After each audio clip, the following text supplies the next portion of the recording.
Hablemos ahora de las elecciones subnacionales que se vienen. Hay una importante determinación, la ampliación de la inscripción de candidatos hasta el 28 de diciembre. Quiero saludar, en todo este contexto que estamos viviendo ahora, a nuestro analista Paul Antonio Coca, que ya está con nosotros. Paul, qué gusto saludarte. ¿Cómo está? Muy buenos días.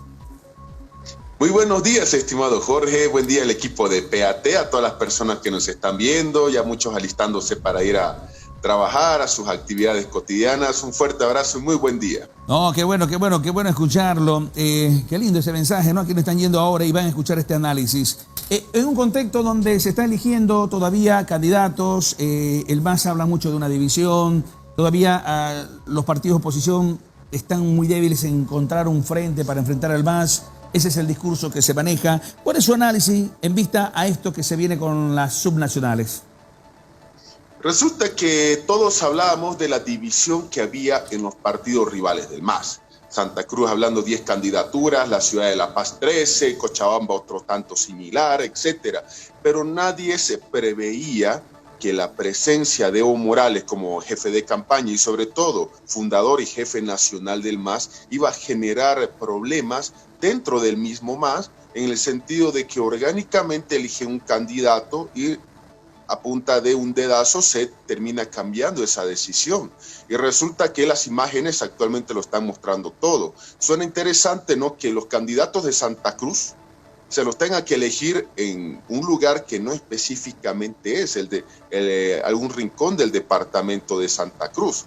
Y resulta que los resultados ya están en imágenes. Y ahora la pregunta es, ¿cómo va a aprovechar los rivales del MAS en este escenario subnacional esta división que está habiendo en el MAS? En muchas regiones del país, al menos del occidente, muchos del MAS ya están buscándose otra sigla y en otros casos las han conseguido, porque en este país siglas es lo que más sobra.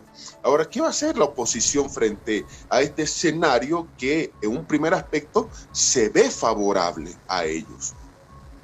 Ahora, la presencia de Evo Morales y las reacciones que ha generado en estos ampliados, ¿qué criterio le merecen? En este instante ha salido, primer aspecto, dos cosas. La primera, que hay una situación del presidente Arce Catacora y David Choquehuanca de no quererlo tener cerca del gobierno a Evo Morales. De hecho, David Choquehuanca es el que más indirectea directamente a Evo Morales. Perdón por usar las dos palabras, pero es así, lo indirectea de manera directa, es decir, no lo quieren absolutamente tener cerca del gobierno.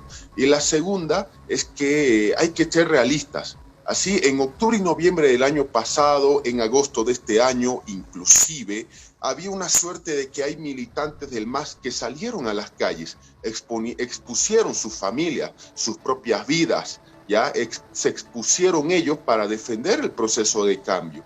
Y estas personas, muchas de ellas, no están pidiendo cargos en ministerios o viceministerios, no.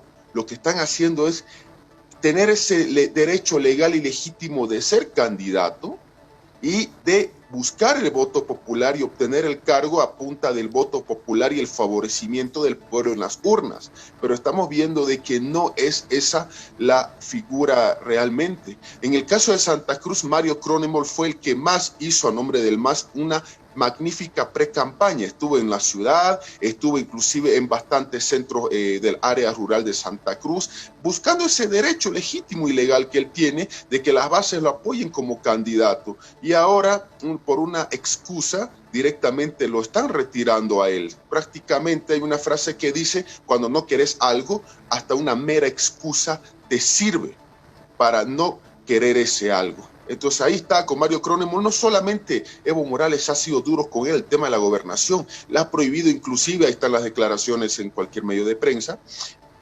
de que él no va a ir de candidato a ningún cargo con el MAS. Es decir, imagínense esa sentencia que Evo Morales está dando contra uno de las personas que, hay que decirlo así, apoyó al MAS en el norte integrado, a que ha tenido un nivel de persecución judicial en el gobierno de Yanine Áñez. Así de sencillo, tenemos que decir las cosas tal como son. Y esto obviamente está generando malestar en el movimiento al socialismo.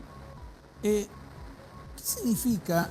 Que ahora inundó las redes sociales en mofa, pero es muy significativo el denominado sillazo a Evo.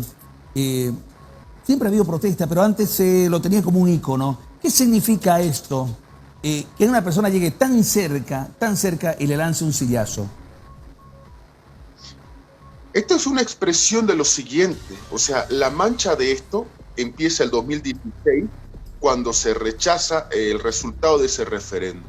Y en ese sentido, ex autoridades del MAS ya están empezando a generar una fuerte crítica en contra de Evo Morales. Llámese Vilma Lanoca, llámese Héctor Arce, que están por separado, y otros más diciendo el problema político que actualmente tiene Bolivia no es por la pandemia, es por no haber respetado ese resultado del referéndum del 2016. Y hay una autocrítica interna en el MAS que está creciendo bastante. Número dos, la presencia de Evo Morales y el sillazo que se está viendo en imágenes es lo siguiente. Muchas cabezas y líderes del MAS en los hechos de octubre y noviembre del año pasado pudieron subirse a un avión e irse a otros países a resguardarse y estar de manera cómoda en otros países. Y las bases fueron las que se quedaron aquí en Bolivia peleando. Entonces ahora esas bases están más que empoderadas y no van a aceptar decisiones que sean impuestas por un dedo, así sea del propio Evo Morales. Y sobre todo a mí me sorprende que las decisiones de las candidaturas de Santa Cruz se las tomen en Cochabamba y no en un congreso ampliado que se realice en el departamento de Santa Cruz. Entonces aquí nosotros estamos viendo de que ya hay una pugna, que lo decíamos anteriormente, de entre los militantes nuevos del MAS, ¿ya? O sea, o esos militantes de calle que han estado luchando, y la vieja guardia del MAS que se formó en torno a Evo Morales y que a la primera lograron zafarse del país y dejar a su suerte a las bases. Y esa es la realidad que hay en el MAS. Pero, si bien en el MAS hay esta disputa interna, hay que ver quiénes que han sido apartados en las decisiones de estas candidaturas van a ir con otra sigla, y sobre todo, cuál va a ser el rol de los rivales del MAS para ver si aprovechan estas circunstancias o, como siempre, tienen esa miopía de dar por hecho de que todo está bien y que van a ganar las elecciones fácilmente. Esos son los dos escenarios que obviamente todavía no podemos dar respuesta. Ahora, hemos analizado lo que sucede con el MAS, con Evo Morales. La oposición, y esto último que usted decía, ¿está bien el planteamiento en el sentido de decir toda nuestra fuerza es contra el MAS para ir a las subnacionales? Lo que pasa es que en este escenario, como lo ha dicho, es un escenario subnacional. Aquí el discurso político, el discurso contra Evo Morales, el discurso contra el MAS no viene aquí al caso. Este es un escenario en donde la gente tiene que tener los candidatos una buena estructura e imagen personal, una buena propuesta de gobierno y sobre todo un excelente plan de gobierno, porque esta elección subnacional se trata de resolver los problemas cotidianos de la gente. Desde que yo me levanto de mi casa y salgo a la puerta de la calle, si está o no asfaltada en mi calle, si hay o no baches, el alumbrado público, si camino a tomar el transporte público, la calidad del transporte público, los servicios básicos y sobre todo, por ejemplo, hablar de regulación de los precios en el mercado. Todos esos aspectos se encarga un alcalde municipal, pero resulta que no hay que confundir los roles. Esto es una elección no de una lucha contra Evo Morales o contra el MAS, es una lucha de saber cuáles son las necesidades. Ahora, hay claro, efectivamente, dos luchas que hay que hacer contra el nivel central del Estado, pero no son las únicas. La primera, hay departamentos y municipios que tienen cartas y estatutos autonómicos aprobados. Perfecto, ya está aprobado, hay que implementar, y los que no tienen que redactar e implementarlas. Y segundo aspecto, no podemos hablar de que estas autoridades tienen que dar el punto de partida, un pacto fiscal. Pero fuera de eso, ¿cómo solucionamos los problemas cotidianos de la gente? Eso es, y de eso trata esta elección subnacional, generalizándola. ¿Cómo no? Pablo Antonio Coca, analista, gracias por estos conceptos, gracias por su tiempo aquí en Hola País. Es importantísimo lo que acabamos de escuchar. Un abrazo enorme, siempre un gusto tenerlo aquí en Hola País. Muchas gracias, es un placer igualmente estar acá. Un fuerte abrazo y que tengan excelente jornada. Qué bueno, qué lindo que es hablar con Pablo Antonio Coca, nuestro analista.